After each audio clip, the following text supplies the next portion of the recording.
바이올린 연주를 통해서 은혜 주신 하나님께 감사하고 또 연주하신 본인 참 감사합니다. 분위기가 확 달라진 것 같고 내 영혼도 아주 충격을 많이 받았습니다. 감사하고요. 오늘이 부활주일인데 사실 MZ세대 이런 사람들이 부활주일 했을 때 어떤 것을 느끼겠느냐. 부활절 하는 하나만 듣고도 저들의 감각 속에 어떤 생각을 느끼고 있을 것이냐 그런 생각을 해보면요. 참 굉장히 부정적인 생각이 들어요. 그리고 요즘 이 대명천지에 과학이 모든 것을 다 밝혀주고 저 멀리 태양계를 넘어까지 위성들이 막 날아가는 이 시대에 인생에서 부활했다. 어디에 가도 하나님도 보이지 아니하는데 화성에 가도 보이지 아니하고 달나라에 가도 보이지 아니하고 어디에 가도 하나님을 본 적이 없다. 안 보이더라. 거기도 없더라. 이런 이야기들도 참 많이 있는데 정말 하나님이 없을 것이냐 그 사람들 눈에만 안 보일 것이냐 또 이런 생각도 하게 됩니다. 그런데 요즘 젊은 세대들이 부활주일이다. 그리고 부활하셨다. 이랬을 때 우리 아날로그 세대인 나이 많은 우리들이 그들을 탓할 수 있겠느냐? 탓도 못합니다. 그리고 사실 주님이 부활했다. 이런 거 이런 걸 들려주면은 저 사람들이 느낄 걸 뻔히 알면서도 부활했다. 또 이렇게 이야기를 하기도 좀 겸연쩍스러운 그런 생각도 듭니다. 그런데 사실 이 부활 엄청나게 중요한 겁니다. 오늘 제가 이 설교 마지막 부분에서 부활, 내세에 관한 이야기를 좀 할 겁니다만 정말 이 내세라는 거 이거 지금 현재 이 시대에 정말 내세라는 이야기를 할 수 있는 시대냐 전부 다 밝혀졌지 않느냐 이런 식으로 이야기할 수 있는 시대이지만은 제가 어디에서 나오는 시리즈로 나오는 뉴 사이언스 무브먼트에 보니까요. 그 과학자들이 내세를 주장하는 사람들이 굉장히 많아요. 그리고 앞으로 내 설교 중에서도 내세에 관한 이야기를 하는 과학자들, 철학자들, 그러면서 일반인들, 그리고 각 종교, 그리고 기독교 이렇게 이야기를 하면서 내세에 관한 아주 심각한 생각들을 하는 사람들이 엄청나게 오히려 이런 시대에 더 늘어나고 있다는 사실 이런 거 생각해 보면요. 아주 역설적입니다. 그래서 2023년 전에 그때 그 2023년이라는 계산이 예수님이 실제 탄생하고는 한 6년 정도 차이가 있다 그럽니다만은 공식적으로 인정된 2023년 전에 그럴 때 마가의 다락방에서 120명의 성도들이 불의 혀와 같고 바람과 같고 물과 같은 성령의 은혜를 받고 그 마가의 다락방 교회 문을 활짝 열어젖히고 세계를 향하여 달려갑니다. 달려가면서 그들이 무엇을 전했는가 하니 예수께서 부활하셨다. 예수께서 부활하셨다. 이거 외쳤습니다. 그때 과학하는 사람들, 그때 과학적인 사고방식을 가진 사람들, 그때 이성중심적 사고방식을 가진 사람들은 세상에 저렇게 허황된 거짓말이 어디 있냐. 저거 전부 거짓말이야. 누가 부활을 했단 말이냐. 누가 살아날 수 있단 말이냐. 이렇게 해서 전부 거짓말이다. 이렇게 이야기를 하면서 새로운 발견들이 속속 주장하는 과학자들이 많았는데 그 과학자들의 사실에 입각한 실험을 통한 모든 확실한 진실, 사실을 이야기를 하는데 그 사실을 이야기를 한 그런 영향력보다는 허황된 거짓말 같은 말이 훨씬 더 운동력이 넘치고 생명력이 넘쳐서 거기에서 사람이 저 영혼부터 살아나는 역사가 일어나고 그래서 내가 시대를 넘고 종족을 넘고 공간을 넘고 지금 여기까지 와서 우리가 예수 부활했다 이렇게 외치고 있습니다. 그리고 외치고 있는데 이게 만약에 거짓말이라 그러면은 저 같은 사람은 세상 최고의 거짓말쟁이죠. 왜 거짓말쟁이냐? 그 당시에도 2000년 전에 거짓말을 했다고 하는 사람들의 말이 지금 현재도 그대로 떼내리고 있는데 우리도 거짓말쟁이냐? 거짓말쟁이면 내가 불쌍한 사람이지만 거짓말쟁이가 아니면은 여기 엄청난 초월적인 역사가 여기서부터 나오는 거다. 이런 생각을 하면요.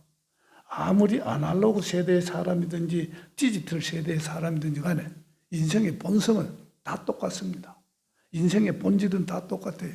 청년과 어른들 사이에 대화가 잘 안 되는 의견이 꽉 막히는 이런 사실은 인정할 수밖에 없는 그런 세대 차이가 있지만은 그러나 그 밑에 우리 인간을 있게 한 본래적 true self라고 하기도 하고 authentic self라고 하기도 하는 이런 본래적인 자아는요. 전부 다 본질이 아날로그 디지털 구별 없이 다 동일합니다. 그런 동일한 본질을 갖고 그 밑에 밑바닥에 있는 그 생명의 힘들을 보면은 예나 지금이나 똑같습니다. 그래서 부활주일, 은혜의 주일이다. 생명을 은혜로 받는 은혜의 주일이다. 이런 걸 생각하면은요. 속에서 막 생명이 솟아나는 그런 어떤 감동도 느끼게 되고 성령의 은혜를 체험한 사람은 그 느낌으로 행복한 승리의 인생을 사는 겁니다. 여러분 부활절은 지금 오늘 여기에서도 유효한 하나님의 말씀의 선포다. 이 사실을 꼭 기억하시기 바랍니다. 우리가 본문 말씀에서 마가복음, 마태복음 그래서 여기에서 오늘 예수님의 사심, 예수님의 죽으심, 예수님의 부활 여기까지를 우리가 전부 다 하나 보려고 하는데 그래서 은혜 중심이기보다는 오늘은 기독교 교리 중심으로 그리고 인간 중심에서 이 부활절을 어떤 자세로 맞으면은 내가 정말 부활할 수 있겠느냐 이런 기독교 교리를 여러분들에게 좀 전해보려고 합니다. 한평생 강의를 해도 모자랄 그런 대주제인데 그런데 이것을 오늘 한 30분 정도의 시간에 다 말씀드린다 하는 것은 요약하기 때문에 굉장히 추상적으로 들릴 수도 있습니다만 은혜 체험한 사람들은 함께 아멘 하실 수도 있습니다. 자, 그래서 말씀을 전하면은 자, 이 마태마가 누가복음 이걸 우리는 공관복음이다. 공관복음. 관점이 공통되다. 그래서 공관복음이라고 이야기를 하는데 그 공관복음의 관점이 공통된 부분이 요 세 복음에 있어서 요한복음은 조금 형식이 다릅니다. 요 세 복음에 있어서 이 공관복음의 가장 공통된 부분이 어떤 것이냐. 한 가지로 이야기를 하면 예수님의 생애 중심으로 기록된 복음이 마태마가 누가복음이다. 예수님의 생애 중심이다. 이런 이야기입니다. 그런데 그 예수님의 생애가 어떤 것이냐. 삶이 기록되어 있고 죽음이 기록되어 있고 그러면서 부활이 기록되어 있습니다. 그러면 이거 위인전기 아니냐. 위인전기. 세계에서 가장 유명한 세대 성현들의 이름 중에 예수님도 나오는데 이거 위인전기가 아니냐. 이렇게 느끼면 안 됩니다. 위인전기하고는 전혀 다릅니다. 위인전기의 형식이 있는 것 같은데 이 마태마가 누가에게 하나님의 성령이 감동을 주셔서 네가 예수님의 생애를 기록해 놓아라. 이렇게 해서 성령의 감동을 받고 기록해라 해서 명령에 따라서 기록한 하나님의 말씀. 그런데 하나님의 말씀을 그렇게 마태에게, 마가에게, 누가에게 신앙인을 만들고 그러면서 사도를 만드시고 그러면서 그들에게 명령하시기를 왜 기록하라 하셨느냐. 기록해놓고 네가 설교 본문을 삼고 기록해놓고 너의 제자들이 설교 본문을 삼고 모든 기독교인들이 증언의 본문을 삼고 이렇게 해서 사람들에게 전부 전해서 예수님이 사신 것처럼 듣는 사람들도 그렇게 살 수 있도록 먼저 믿음의 사람을 만들고 그러면서 그들도 예수님이 사는 삶까지 같이 실천해야 야고보가 이야기하듯이 행함이 있는 믿음, 진정한 믿음의 사람이다. 그런 것을 가르치기 위해서 이렇게 기록해 놓은 겁니다. 그래서 예수님처럼 살아야 된다. 예수님처럼 죽어야 된다. 예수님처럼 부활해야 된다. 그러면 승리자가 모두 다 되는 거다. 여기 신앙인에게 주는 메시지입니다. 신앙인에게 드리는 메시지입니다. 그래서 예수님의 생애는 그러면 어떻습니까? 예수님의 사심. 예수님이 베들레헴에서 탄생하셨습니다. 베들레헴에서 탄생하셨지만은 베들레헴은 잠시 단위로운 지역이고 고향 나사렛 지방으로 저 갈릴리 나사렛 지방 우리나라로 치면 한경도 그 북쪽 지역쯤 됩니다. 그 나사렛 지역으로 가서 거기에서 예수님이 성장을 하시는데 30세 이전까지 예수님께서 공생애를 시작하시기 30세 이전까지는 지혜도 자라고 기도 자라고 예수님이 자라서 준비해서 소년 가장이 됩니다. 그 이붓 아버지 요셉이 일찍 죽었고 그래서 형제들이 상당히 많은 예수님께서 장남으로 태어나셔서 그 가정을 전부 돌보고 있습니다. 가족들을 전부 먹이 살리시는데 그 예수님의 특기가 하나 있었어요. 전승으로 전해지는 건데 예수님의 특기는 무엇인가 하니까 소에 메우는 멍에 만드는데 아주 독특한 기술이 있었다는 전승이 있습니다.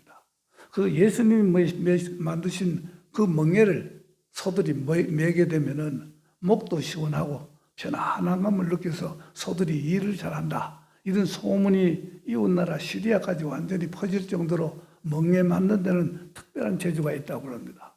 그래서 아주 날개 돋친 듯이 멍에를 만들어 놓으면 팔리고 해서 그런 대식구를 먹여 살리고 생존을 위해서 봉사하는데 무슨 걱정이 없도록 최소 생존은 보장되었다. 그래서 예수님은 소년 가장을 하시면서 30세 이전까지 가정을 돌보시면서 동생들을 섬겼습니다. 동생들에게 봉사하고 동생들에게 헌신하고 동생들에게 나누고 자기에 있는 모든 것을 동생들에게 나누고 어머니를 모시는 것, 그래서 봉사, 이렇게 나눔, 이런 모든 것을 유무상통하는 이런 모든 것을 한마디로 줄이면은 섬김이라는 단어로 이야기를 할 수가 있습니다. 그래서 예수님께서는 공생애를 시작하기 이전에 예수님은 가족들을 모두 다 섬김의 삶이었다. 이기적이 하나도 없어요. 이기성을 중심으로 해서 자기의 어떤 성장과 영광을 위한 그런 생활을 했다 하는 이야기는 전혀 없고 고백도 없습니다. 그래서 30세 이후에 공생애를 시작하면서 갈릴리 해변가를 두루 다니면서 회개하라 천국이 가까워왔느니라 천국 복음을 전합니다. 그리고 거기에서 씨 뿌리는 비유, 천국은 마치 씨 뿌리는 자들과 같으니 하면서 보이는 씨 뿌리는 자들을 통해서 천국을 가르쳐주는 천국 복음을 증거하고 전하는 이런 일을 하셨습니다. 그러면서 많은 환자들을 고치십니다. 많은 환자들을 고치시되 자기의 제자로 선택된 베드로 장로님의 그 열병을 고쳐주셨고, 그러면서 또 백부장 하인이 중풍병이 걸렸는데 그 병도 고쳐주시고, 이런 기적을 행하시면서 기적을 행한 사람 한두 사람이겠지만은 그 한두 사람이 중풍병에서 나은 하인을 생각해 보면 중풍병에서 성함으로 정상으로 회복되었다. 본인에게는 어떤 의미가 있습니까? 엄청난 의미죠. 새로운 삶이 시작되는 트라이 어게인 할 수 있는 그런 아주 스타팅 포인트가 달라지는 이런 이제 삶의 의미를 심어준 이런 것도 섬김입니다. 그렇게 해서 주변으로 다니면서 많은 섬김을 행하시던 이 예수님이 2023년 그 이전에 2023년 전 그리고 지난주일이 종려주일이죠. 종려주일은 예수님께서 저 한경도 북쪽 지방 같은 거기에서 갈릴리 나사렛 지방에서 평양과 같은 사마리아를 거쳐서 우리나라 서울과 같은 예루살렘, 그 예루살렘으로 입성하시는 날입니다. 그 예루살렘에 입성하면은 자기의 십자가의 죽음이 눈앞에 보이는 거 뻔히 아시면서 그러면서 예루살렘에 입성하실 때 그럴 때 그 주일이 언제고 지난 주일입니다. 종려주일날 예수님이 나귀를 타고 예루살렘을 입성하는데 나귀를 탔다 하는 말은요, 그게 임금의 즉위식을 상징합니다.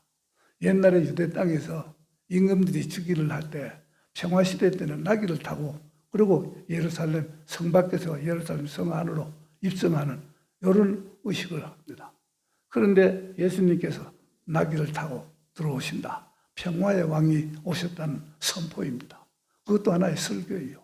그래서 평화의 왕이 오셨다 했을 때 많은 사람들이 종려 가지를 꺾어놓고 호산나 호산나 외치게 됐습니다. 호산나 호산나 하는 말은 Save us now. 지금 현재 우리를 구원하소서. 지금 현재 우리를 구원하소서. 메시아 구세주 고백이 청중들 사이에서 막 터져 나오는 겁니다. 이렇게 투전할 때 예수님은 그런 음성을 들으면서 성전으로 직행하십니다. 성전으로 직행해서 유대 땅의 그 성전에 한번 들어가 보니까 성전 속에는 돈 바꾼 환전상이 거기에 널널하게 늘어져 있고, 그러면서 환전상뿐만 아니라 낙인이 거기에 염소니 양이니 이런 장사 비둘기니 장사꾼들이 거기에 막 차 있습니다. 그래서 이 성전을 어떻게 장사의 속을 이렇게 만들었냐. 성전의 본질은 원래 만민이 기도하는 집인데, 만민이 기도하고 만민이 제사를 지내는, 진정과 신령으로 제사를 지내는 이 거룩한 곳을 어떻게 해서 이런 장사의 속을로 만들어 놓고, 강도의 속을로 만들어 놓고 여기에 희생의 제사를 형식적으로 드릴 수가 있느냐. 예수님이 막 진노를 하셨습니다. 거룩한 진노를 하셨어요. 이 거룩한 진노를 하시면서 채찍으로 막 치십니다.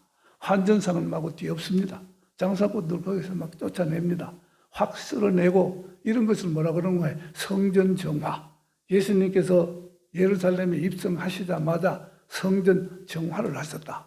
하나님께 대해서, 하나님께 대한 음성입니다. 하나님, 성전이 이랬어야 되겠습니까?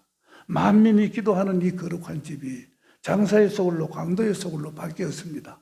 이거 그냥 둘 수가 없습니다 하면서 완전히 정화를 하면서 아주 위대하고 거룩한 진노를 터뜨리면서 그 말씀의 출발, 그 말씀의 뜻은 무엇인가 하니 이스라엘의 새 출발은 성전이 새로워지는, 여기서부터 새 출발해야 됩니다. 그렇지 않냐고는 앞으로 소망이 없습니다 하는 선언입니다.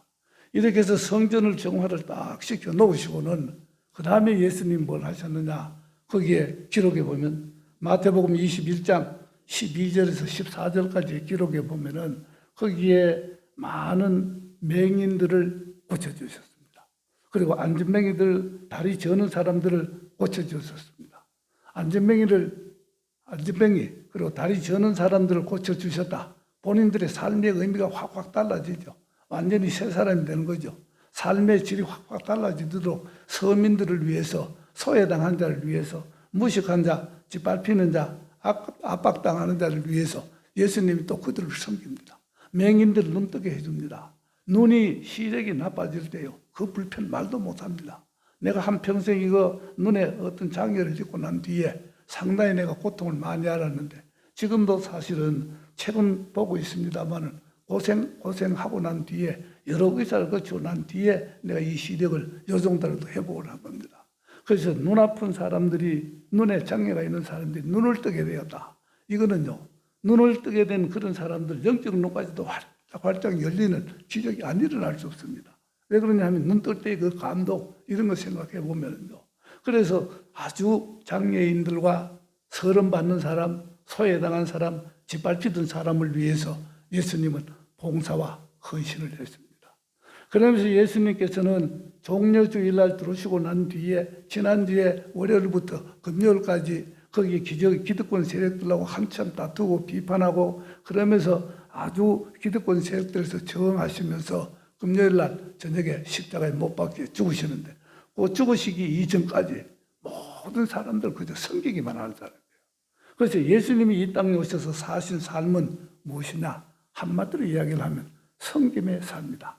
섬김의 삶도 섬김의 삶을 아주 의무감으로 내가 반드시 저들에게 이런 섬김을 줘야 돼 하는 의무감으로, 법률적인 의무감이나 사회적 의무감으로 그렇게 한 것이 아니라 하나님의 사랑, 아가페 사랑, 희생, 헌신적인 사랑, 계산을 완전히 뛰어넘어서 계산 없는 사람처럼, 바보처럼, 미친 사람처럼 그렇게 하나님의 희생적인 사랑을 베푸는, 이런 사랑 위에서 섬김의 삶을 베풀면은 이런 섬김은요, 즐기는 겁니다. 그 섬김이 힘드는 게 아니에요.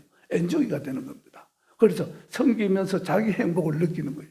나를 필요로 하는 사람, 이 세상의 모든 인류들이다 하면서 이런 희생적인 사랑으로 섬겨서 거기에 한두 사람이 섬김을 받고 살아나고 이런 모습을 보면서 살아난 사람보다도 예수님이 더 기뻐하고 더 즐거워하면서 그 인생을 자기 인생의 행복이 받고 엔조이가 되는 거예요. 이렇게 해서 섬김의 삶을 한평생 30대 이전 공생에 시작하기 이전부터 이후까지 한평생 여기에 있는 이 지상생활을 하실 때까지 섬김만 베풀다 가신 이런 예수님, 이런 사실을 하나님께서는 마태에게 너 이거 다 기록해라. 네 복음에 다 기록해라. 누가 막아있는데 이거 다 기록해라. 그 기록해놓고 설교 본문을 삼면서 전하고 전해라. 전하고 전하는데 꼭 예수님이 이렇게 섬기며 삶을 산 것처럼 너희들도 믿음의 바탕 위에서 주님이 주신 그 사랑, 믿음과 함께 공존하는 그 사랑으로 이웃을 사랑으로서 의무감으로 섬기지 말고 서로 즐기면서 섬기고 유무상통하고 나누고 하다가 보면은 너를 필요로 하는 사람이 점점 더 많이 생겨나고 너를 필요로 하는 사람들이 기뻐하고 즐거워하는 그 모습을 보면 너는 더 네 생활이 엔조이가 되고 더 행복해지고 행복의 비결 여기에 있다. 그렇게 하다가 보면 섬김을 받은 사람도 너를 섬기고 섬김을 준 네가 그를 섬기고 서로 섬기는 삶이 와서 여기에서 화합하고 합력하는 평화의 힘이 생기는 거다. 시너지 효과, 인생의 시너지 효과가 바로 이런 데서 생기니까 너희들도 섬기라 하는 메시지, 섬기도록 하라. 그래서 이 메시지를 여기 기록해 놓은 겁니다. 이렇게 보면 위인전개하고는 많이 달라요. 그러면서도 주님께서는 성령을 통해서 섬길 수 있는 능력까지 다 주시는 이런 주님이세요. 자, 이런 게 진정으로 변함이 없는 우리의 진리입니다. 삶의 진리. 인생은 어떻게 살면 되겠느냐? 어느 쪽에 있든지, 어느 필드에 있든지, 어디에서 무슨 일을 하든지 간에 무조건 섬기라. 가정이면 가족을 섬기고, 가정에서 부모, 자식 간에 서로가 섬기고, 그런데 섬기는 것은 반드시 섬김을 받아서 섬기는 것이 아니라 내가 먼저 섬긴다. 먼저 섬겨야 서로 섬김이 시작됩니다. 그래서 먼저 섬기는 삶. 그리고 교회 오면 교회 성도들끼리 유무상통하고 나누고 봉사하고 헌신하고 모든 것을 서로 나누고 헌신하는 이런 삶을 전부 하나로 줄여서 이야기를 하면 섬김인데 그거 한번 섬겨봐라. 그리고 밖에 나가 직장에 있거든 직장에서 한번 섬겨봐라. 이렇게 해서 모든 이런 섬김을 예수님께서는 어떻게 줄여서 이야기를 하는가 하니 오늘 본문 봉독을 한 10장 45절에서 내가 이 땅에 온 것은 섬김을 받으러 온 것이 아니라 섬김을 주러 왔노라. 이 한 말씀으로 딱 끝입니다. 정말 이건 한 문장, 짧은 문장이에요. 이 짧은 한 문장에 한태가 진리에 대해서는 2,수백 배보다 훨씬 더 많은 운동력이 나오고 생명력이 여기에서 나오고 진리가 무엇이냐? 언제든지 예수님은 한 말씀이에요. 내가 곧 길이다. 내가 곧 진리다. 내가 곧 생명이다. 내가 곧 부활이다. 한 말씀으로 딱 그렇게 멈추겠다. 요약을 해요. 요약을 하는 한테 2,000페이지보다 훨씬 더 힘이 있는 그런 진리입니다. 그래서 여기에도 내가 이 땅에 섬김을 받으러 온 것이 아니라 섬김을 주러 왔노라. 섬김을 주는 것. 내가 먼저 주는 겁니다. 그게 내가 여기에 하나님의 성부 하나님의 보냄을 받은 목적이었어. 그래서 내가 보냄을 받은 그 이유 중에 가장 큰 게 섬김을 주러 온 거라. 그래서 이 사실을 온 세상의 사람들에게 다 전해라. 그래서 온 세상의 사람들이 믿음으로 돌아오거든 너희들도 이렇게 살면 반드시 인생에서 승리하고 행복에 이르고 너 인생은 성공한다. 이런 메시지는 반드시 전해라. 그런 명령이 요 속에 기록한 이유 중에 하나입니다. 제가요 이렇게 많은 여러분들께 시기합니다. 내가 전도 신학생일 때도 모든 청년들에게 청년교육을 하면서 섬겨라. 먼저 섬겨라. 섬김을 받을 생각하지 말아라. 이런 설교를 참 많이 했습니다. 목사가 되고 주례를 할 때도 신랑 신부에게 언제든지 섬기는 삶을 살아라. 섬기는데 남편이 아내에게 내가 섬김을 받아보고 그리고 아내를 섬기겠다. 그런 계산적인 거 하지 말고 그런 것은 give and take 식의 거래행위다. 그 거래행위지 그거는 기독교의 사랑이 아니야. 먼저 섬기는 거다. 그래서 이유 여하를 막론하고 먼저 섬기는 자가 이웃의 섬김을 받기도 한다. 그래서 먼저 섬기라. 이렇게 많은 설교를 했는데요. 그런데 신학생인 내가 청년들한테 섬기라 해놓고는 나는 돌아서서 친구들한테 가서는 내가 성직을 지금 현재 지향하고 있는 신학생이야. 나에게 섬겨라. 섬김을 받기를 원합니다.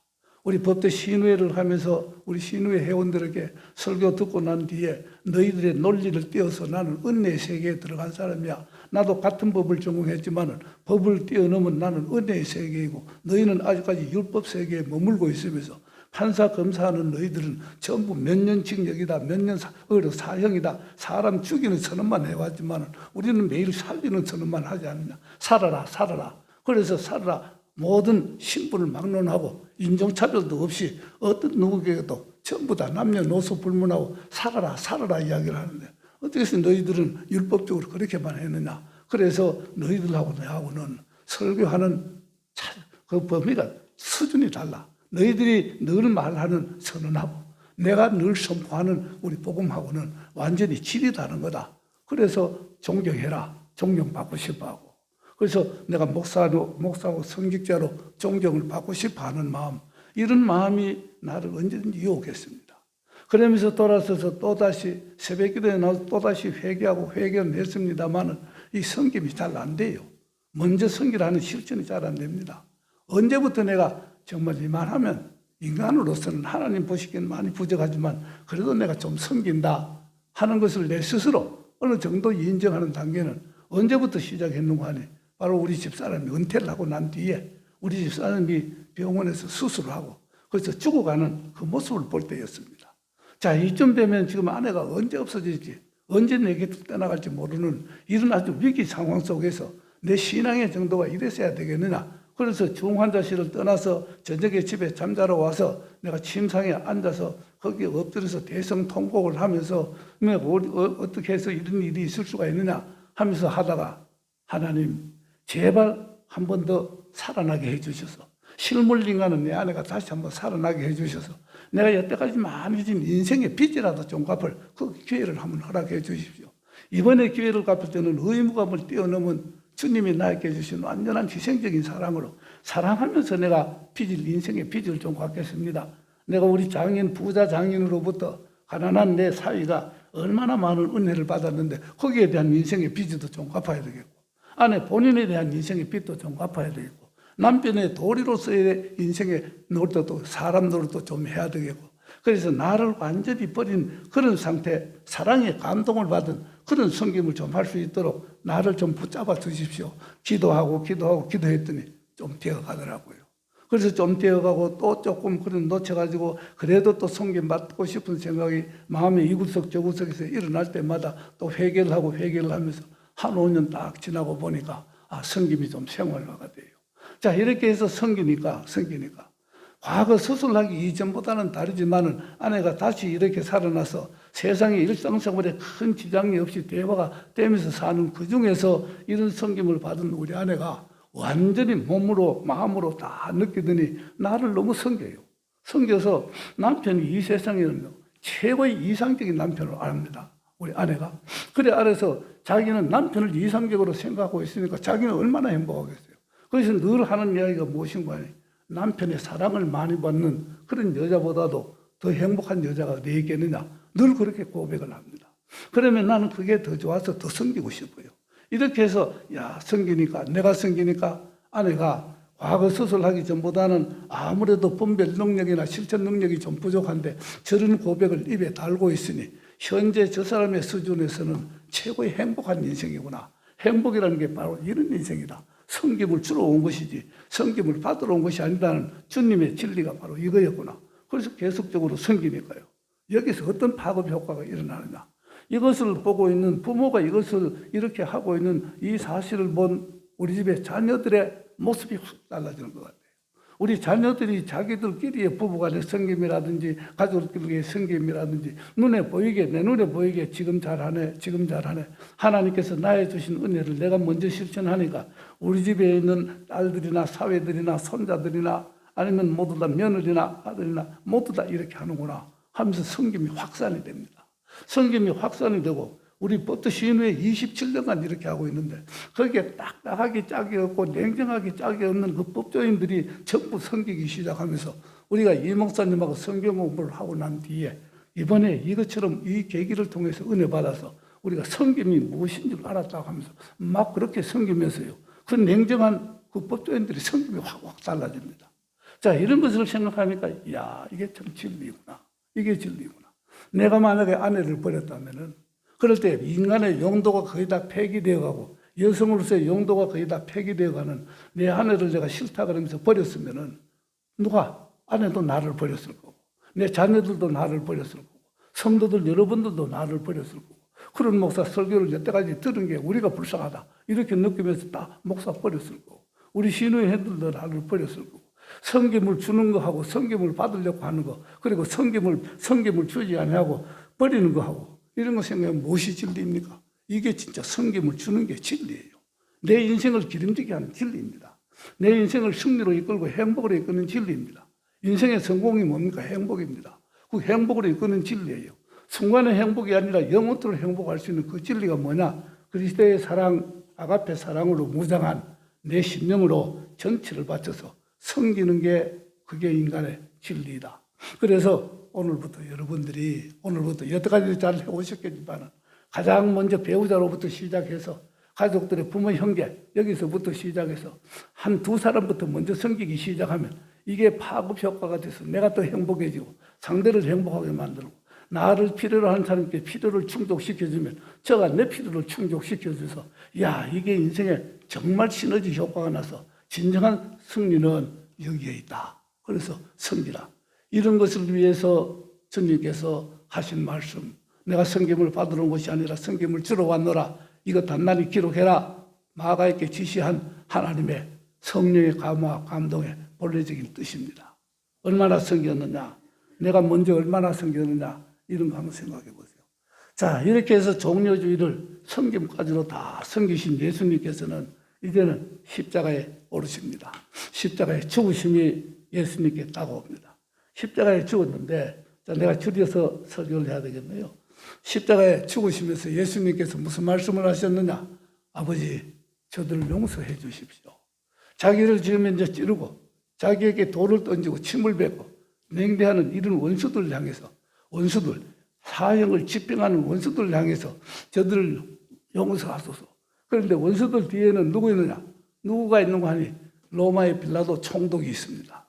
그 다음에 유대 땅에 산헤드린의 제사장, 그런 사람들, 산헤드린 의원들, 유대 땅에 정치, 종교 지도자들이 있습니다. 이 구조적 범죄라는 이야기입니다. 로마의 정부는 사형 집행하는데 로마의 권력을 활용해서 빌라도 총독을 통해서 사형 집행 명령을 내려라 해서 내렸고, 그 다음에는 유대 땅의 정치 지도자, 종교 지도자들은 그 자기 나라의 백성이니까 예수를 죽여라 하는 사형 선고 재판을 했고, 이렇게 해서 양 나라의 두 나라의 구조적인 권력이 거기에 포함되어 있고, 실제로 거기에 실천하는 죄 없으면서도 죄를 짓는 이런 사람들, 실행하는 사람들이 있었고, 이렇게 해서 예수님이 십자가 위에서 저들을 용서하십시오.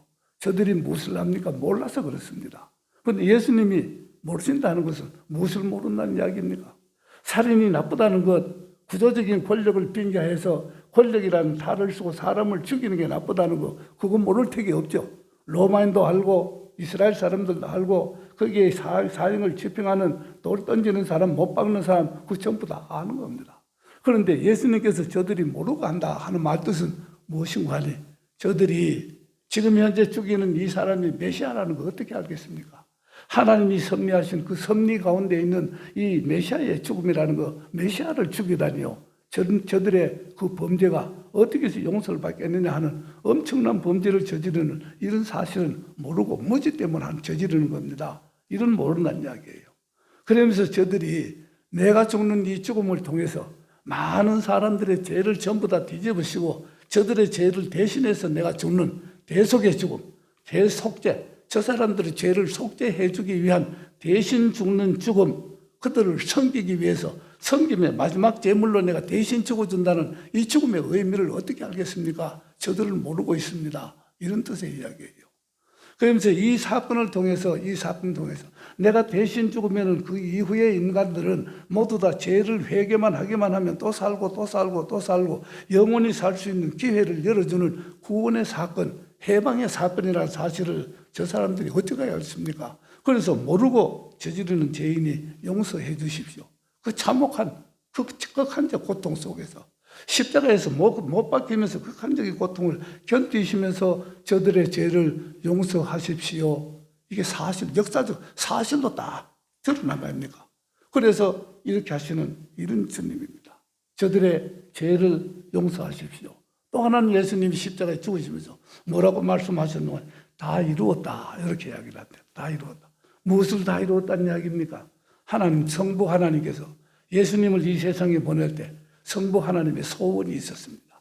내 아들 너를 통해서 내가 세상 구원을 다 해야 되겠다 하는 하나님의 예수님을 향한 성자 아들을 향한 소원이 바로 그거였습니다. 아버지, 내가 십자가에서 이 죽음을 통해서 아버지의 소원을 다 이루어 드립니다. 그래서 아버지 소원을 이제 다 이루어 드렸습니다 하면서 숨을 거두죠. 그러면서 또 하나 다 이루었다 하는 뜻은 예수님의 편에서 보면 아버지가 아들에게 대한 소원을 두고 있는데 나의 입장에서 보면 아버지의 소원을 이루어 드리는 것은 내 소방입니다. 내 소명입니다. 내 사명입니다. 사명을 다 이루었다 하는 고백입니다.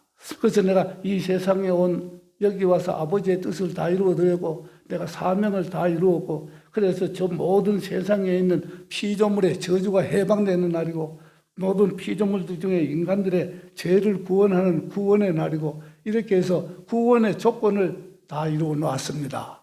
그러면서 엘리 라마 사박다니 아버지여 아버지여 어째서 나를 버리시나이까. 이 말은 시편 22편에 다윗이 메시아 예언을 하면서 그 예언 속에 엘리 라마 사박다니 하면서 나를 어찌하여 버리시나이까 이 말을 부르짖고 그래서 다윗이 그 메시아가 죽는다는 메시아 예언을 했는데 그 예언, 구약의 예언이 성취되어서 예언이 이루어졌습니다. 예수님의 고백은 그런 의미예요. 자, 이렇게 해서 딱 죽으시는데 이렇게는 모든 내용을 마태야, 누가야, 마가야 네가 그걸 성경에 기록해 놓아라. 기록해서 모든 사람 설교자들이 설교할 때 본인도 그렇게 믿고 따라하게 하고 그리고 다른 사람 듣는 사람도 믿어서 이걸 실천하게 해라. 그렇게 실천하게 되면은 그 사람들도 부활하게 된다. 예수님이 부활의 첫 열매라고 하면 내가 몇째 열매인지는 모르지만 예수님의 부활의 생명을 내가 부분적으로 지금 현재 갖고 있는 그런 사람이기 때문에 내가 부활했기 때문에 부활의 은혜를 이 세상에 처음 했기 때문에 이런 설교를 여러분들에게 양심의 가책 없이 참말처럼 하고 있는 겁니다. 참말처럼 하면서 참말로 하고 있는 겁니다. 주 예수가 부활했다 2023년 전에 외치는 그 외침을 나도 외치는 겁니다. 그래서 우리도 예수님처럼 죽자. 누구 때문에 죽냐? 이웃 때문에 죽습니다. 이웃을 위해서 희생하는 죽음으로 죽어갑니다. 그래서 누구든지 33세가 되거든 예수님처럼 다 죽어라 이런 말이 아닙니다. 예수님의 십자가는 그런 거예요. 예수님은 마태복음 16장 24절에서 모든 인간들에게 이런 십자가를 짊어지고 십자가를 지고 이웃을 위해서 죽는 죽음을 죽어라 하는 이 메시지를 담고 있는 내용을 하시면서 그러면서 거기에 기준을 주셨어요. 어떤 기준을 주셨는가 하니 마태복음 16장 24절에 누구든지 나를 따르려고 하는 자는 자기를 부인하고 자기의 십자가를 지고 따르라. 그렇게 해놨습니다. 자기를 부인하고 하는 말은 내 자신의 이기심을 버리라는 이야기입니다. 그 내 속에 있는 육신의 정욕, 안목의 정욕, 이생의 자랑, 그 다음에 그게 쾌락 욕구라든지 명예 욕망이라든지 소유 욕망, 이런 과욕을 전부 다 버려라. 시기, 질투, 쟁투하는 모든 부정적인 마음, 악이, 사리가 가득한 마음을 전부 다 버려라. 이런 게 뭐 하는 거냐? 자기 부인. 속에 있는 내면을 완전히 청소해서 비우라. 그게 자기 부인하는 겁니다. 그러면서 뭐를 하느냐? 너 속에 예수를 믿는, 구세주를 믿는, 성령의 감동 따라 믿는, 예수 믿는 믿음, 그 다음에 사랑, 믿음 속에 공존하는 사랑, 그러면서 거기에 소망을 가득 품고, 그러면서 네 이웃을 바라보면서 내가 진 십자가, 너희는 너 자신의 자기의 십자가, 자기 몫의 십자가를 짊어지고 그렇게 살아라. 그러면서 어떤 사람은 저와 같이 나를 필요로 하는 아내를 위해서 내가 먼저, 우리 집사람도 그렇게 이야기를 해요. 내 죽거든 가라고. 당신 없으면 당신이 먼저 가면 내가 곤란하다고 하면서 그렇게 도와주기를 바라고 있습니다. 나를 절대로 필요로 하는 저 사람을 끝까지 내가 잘 보살필 수 있도록 하나님, 내가 욕심이 아니라면 나이가 4살이 많지만은 4년 더 살면서 그렇게 갈 수 있는 기회를 좀 허락해 주십시오. 그래야 자녀들께도 큰 짐이 안 되고 부담이 없도록 그렇게 아내를 돌보고 아내를 잘 보내고 난 뒤에 나도 자녀에게 큰 짐이 안 되도록 그렇게 좀 해 주십시오. 이런 이제 기도를 합니다. 그게 뭐냐? 내 십자가입니다. 아내를 위해서 돌보는 게 그게 내 십자가예요. 이웃을 위해서 돌보는 게 내 십자가입니다. 자기의 영광이나 자기의 출세나 이런 것을 위해서 아무리 고생하고 죽을 고생하고 7.8기를 했다 할지라도 그런 건 십자가가 아니에요. 기독교에서 이야기하는 십자가가 아닙니다. 바로는 반드시 이웃을 위해서 희생할 때, 그래서 이웃을 위해서 내 생명까지 다 바치겠습니다 하는 마음으로 이웃을 섬기고 섬기는 거. 그게 자기 십자가를 지고 죽을 때까지 죽음도 그렇게 죽는 거다. 그리고 만약에 여유가 있거든, 나중에 안구도 기증을 하고 시체 기관 중에 쓸모가 있으면 그것도 기증을 하고 그렇게 해서 죽어가고 이웃을 위해서 한평생 봉사하면서 내 자신의 생명을 다 던져버릴 때, 그럴 때 하늘에서 보시고 듣고 계시는 그 살아계시는 하나님께서는 무엇을 하시는가 하니 예수를 첫 열매로 내가 맺는 것처럼 나도 너희를 첫 열매로 너희들을 둘째, 셋째, 몇째 열매 베드로를 이어서 쭉 이어오고 내가 몇 번째 부활했는 사람인지 모르겠습니다만 이 세계에서 이미 내가 부활의 생명, 성령의 은혜를 받았다는 것은 부활의 생명, 그리스도의 영을 받았다는 이야기입니다. 이 세상에서 내가 부활의 영을 받았습니다. 이미 내가 부활한 존재인데 그래서 언제든지 요거는 두 개의 기둥이 있어요. 우리는 예수 믿는 사람들은 모두 다 이미 부활의 생명을 가진 자이다. 이미 부활의 생명을 가진 자예요. 그러나 아직까지는 완성되지는 않았습니다. 언제 완성되느냐? 육신의 장막이 허물어지고 물리적 죽음, 자연과학적인 죽음 이것을 떠나고 난 뒤에 그리고 저 세상에 갔을 때 거기에서 마지막 나팔 소리에 완성이 있다. 완성형. 그래서 우리는 지금 부분적으로 부활했지만 완성은 저 영원한 천국에 가서 마지막 나팔 소리가 울려 퍼질 때 내가 완성된다. 이게 기독교의 교리의 아주 백미입니다. 이렇게 해서 그렇다면은 우리의 인생의 생명은 여기에서 끝나는 것이 아니라 나에게 필요 없는 부분이 전부 제하해지고 그렇게 분리되고 난 뒤에 생명의 알맹이만 저기에 가서 마지막 나팔 소리에 호련히 그리스도의 몸처럼 변화받는다는 완성이 기다리고 있구나. 인생은 이 세상이 끝이 아니라 내세가 있구나. 내세를 준비해 주는 겁니다. 예수의 부활이 기독교의 내세라는 것은 바로 이런 거다. 그래서 과학자들도 뭐라고 이야기를 하는가 하니 내세는 분명히 있다 하는 사람 주장들이 참 많이 하면서 특별히 그 블랙홀을 연구하는 사람들은요. 우리 우주가 전부 다 언젠가는 종말이 오는데 블랙홀로 전부 다 태양까지 다 빨려 들어가서 현재 우리가 보는 우주는 마지막에 오는 게 틀림이 없다. 여기까지는 연구되어 있는데 이것도 과학책에서 나오는 거예요. 뉴사이언스 무브먼트라는 과학책에서 나온 이야기입니다. 블랙홀 안에서 어떤 일이 일어나느냐. 블랙홀 밖으로 또 빠져나가는 무엇이 있느냐. 이런 건 아직까지 연구가 안 됐다. 그런데 지금 현재 관심을 갖기 시작한 아주 스타팅 포인트에 서 있는 거다. 이렇게 하면서 써놓은 게 그 뒤에 아마 막 빠져나와서 새로운 세계가 형성되더라. 새로운 세계가 형성될 것 같다. 블랙홀 뒤로 앞으로 빨려들어가 뒤로 빠져나온다는 겁니다. 이런 것처럼 이렇게 보면은 블랙홀에 빨려 들어간 우주가 종말을 맞고 또 새로운 하늘과 새 땅이 자연의 세계도 생기는 게 틀림이 없어서 이 세상의 우주 이것은 또 다른 세상으로 바뀌고 아주 무한대의 시간을 계속될 거고 종말은 그렇게 계속되는 거다. 하나의 종말은 새로운 시작이다. 이 과학자도 그렇게 이야기를 해요. 철학자들은 뭐랍니까? 저 헬라의 고대 철학자들은요. 만물은 회귀한다. 반드시 돌아온다. 오늘의 내가 죽음으로서 끝이 아니다. 내가 죽었다가 다시 돌아와서 살았다가 또다시 죽었다 또다시 살아오고 그래서 물리학적 죽음을 통해서 저 세상에 갔다가 이 세상에 오고 이 세상 저 세상 왕복으로 계속적으로 교대하는 부분인데 그런데 그러면은 현재 여기에 있는 나는 몇 번째 돌아온 거냐? 이런 이제 질문이 남습니다. 종교 중에 내세가 있다 한 이런 이야기가 없으면 종교가 아니에요. 그러면 기독교의 내세는 어떠냐? 지금 현재 우리가 증거하고 있는 이 부활입니다. 이런 부활인데 여기에 대해서 내가 좀 많은 것을 이야기를 하고 싶습니다만 그래서 시간이 없으니까 내가 하나로 줄이고 한 이야기로 끝을 낼게요. 자, 창조 신앙을 고백하는 아우구스티누스 같은 사람, 세계 사도 바울과 같은 그런 천재인데 이 아우구스티누스 같은 사람이 4세기에 태어나서 5세기에 걸쳐서 산 사람인데요.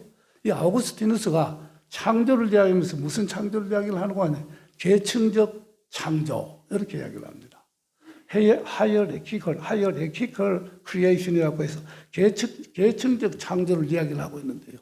계층적 창조는 무엇인가 하니 창세기 1장에서 2장까지 보면은 하나님은 창조 가능성을 먼저 창조하시고 그러면서 생명이 없는 것을 창조하시고 그 다음 생명이 없는 것에서 생명은 이때 저차원적인 식물을 창조하시고 식물보다 조금 식물의 모든 것을 포함해서 거기에 대해서 장소의 이동까지 할 수 있는 동물을 창조하시고 그러면서 동물을 창조하신 동물보다도 더 고차적인 인간을 제6일째 창조하시고 이런 단계적인 창조를 보고 진화론자들은 진화했다 하기도 하는 자기의 학설을 전개하기도 하고 성경을 중심으로 해서 진화를 전개하는 사람도 많이 있죠. 자, 이런 사람. 그다음 우리 신앙 고백하는 사람들은 차원이 낮은 차원에서 높은 차원으로 창조를 옮겨가셨다. 그래서 인간을 창조하신 이런 하나님은, 그래서 우리의 뇌를 들여다보면요, 내가 뇌 신학할 때 배운 겁니다. 뇌를 딱 들여다보면은 뇌에는 3층, 3층으로 되어 있습니다. 3층으로 되어 있는데 제일 밑바닥에 어떤 뇌가 있느냐는 파충류의 뇌가 있습니다. 그 다음에 그 위에는 뭐가 포유류의 젖먹이 동물의 뇌가 있어요. 그 다음에 그 3층의 제일 위층에는 인간의 뇌가 있습니다. 이렇게 해서 하나님이 파충류를 창조하시고 젖먹이 동물을 창조하시고 그 다음에 인간의 이성을 가지고 영혼을 가진 인간을 창조하시고 그 다음에 차원은 끝이냐. 세상에서 이처럼 살다가 우리가 물리적인 죽음을 죽고 나게 되면은 그 다음에는 어떤 차원의 생명이 남았느냐. 첫 열매가 된 그리스도의 부활처럼 우리가 모두 다 완성되는 부활의 차원, 그래서 부활의 그리스도적 생명의 차원이 남아 있습니다. 그래서 무생물의 차원에서 동물, 식물, 동물, 그 다음에 인간의 차원에서 그 다음에 그리스도적 차원의 생명, 부활 생명의 차원이 아직도 남아있다. 이것을 우리가 신학적으로 정리를 하면서 신앙 고백으로 믿게 된다면, 야, 내 인생이 내가 80세가 넘었으니까 죽을 때 다 돼갑니다. 저 세상이 바로 눈앞에 보여요.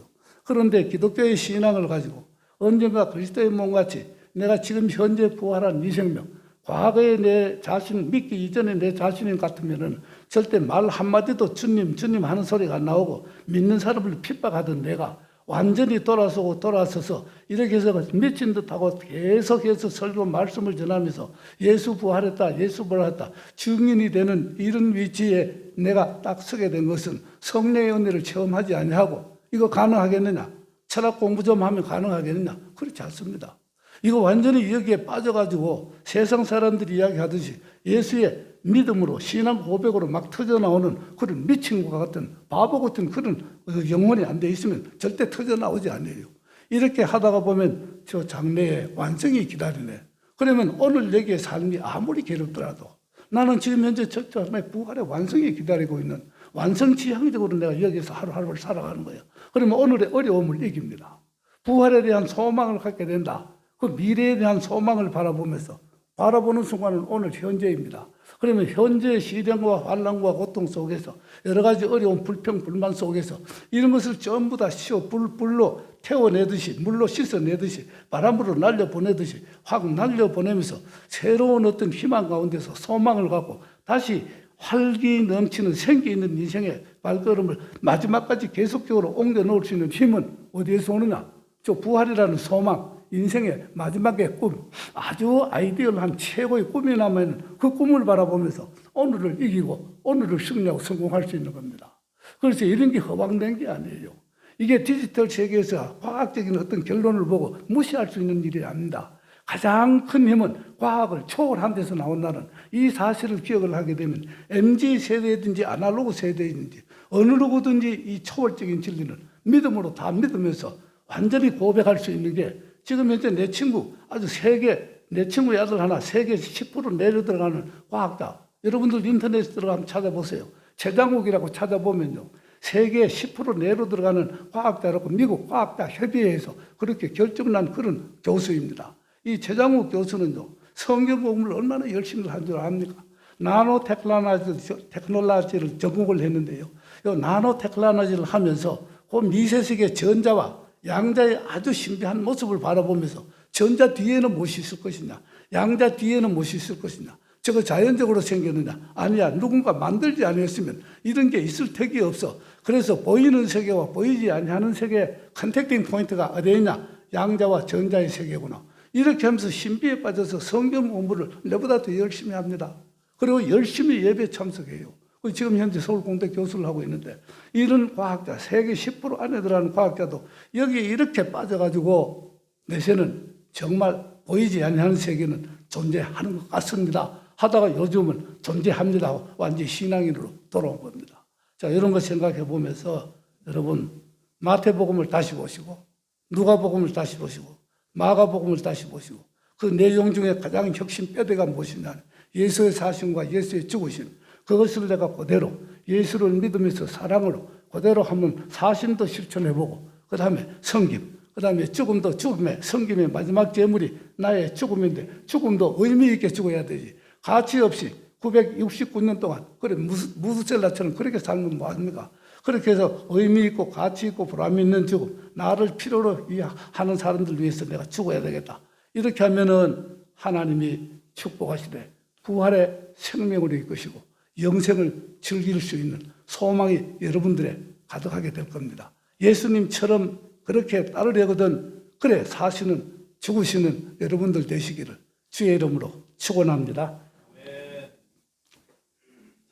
거룩하고 전능하신 하나님, 주님께서 오늘도 우리를 이렇게 불러주시고 이렇게 큰 아버지 하나님의 주제를 갖고 오늘 예수 믿는 의미와 목적, 가치와 그런 거 아버지 하나님 보람 어디에서 찾을 것인가 한번 묵상하게 해보신 것 감사를 드립니다. 거룩하신 주님, 장난처럼 생각하지 말고 신앙생활 하게 하여 주시옵시고 연습처럼 생각하지 말고 신앙생활 알뜰하게 살뜰하게 성실하게 신앙생활을 하다가 정말 인생의 승리자가 되어서 그 승리의 열매, 그 성령의 열매를 가장 가까운 이웃들에게 마음껏 나누고 후세에게도 물려주는 유산으로 삼을 수 있는 그런 우리 신앙인 될 수 있도록 주님께서 다 인도하여 주시옵소서. 예수님의 이름으로 감사하며 기도드리옵나이다. 아멘. 할렐루야. 오늘 참 귀한 말씀 제가 너무 큰 은혜를 받았습니다. 그렇습니다. 이 세상 가장 큰 지혜, 가장 큰 능력은 바로 우리 예수님입니다. 우리 목사님 평생 말씀을 전하시다 오늘 그 예수님을 전하고 싶어서 마음에서 우러나는 그 열정과 그 안타까움들이 묻어나는 것 같아요. 여러분들 날마다 예수님을 묵상하시고 조금이라도 더 예수님을 더 아시고 한 걸음이라도 주님이 걸어가신 그 길에 우리 주님 손 붙들고 성령님과 함께 늘 동행해서 우리도 목사님처럼 저렇게 진실된 고백을 할 수 있는 우리 모두 되기를 주님의 이름으로 축복합니다. 오늘 말씀 들으면서 특별히 목사님 건강을 위해서 더 많이 기도해야 되겠다. 정말 이렇게 오랫동안 말씀을 전하시다 보니까 더 깊은 말씀들이 계속 쏟아지는데 이 말씀 끝까지 우리 후배들 다 들을 수 있도록 우리 목사님 위해서 사모님 위해서 많이 기도해 주시기 바랍니다.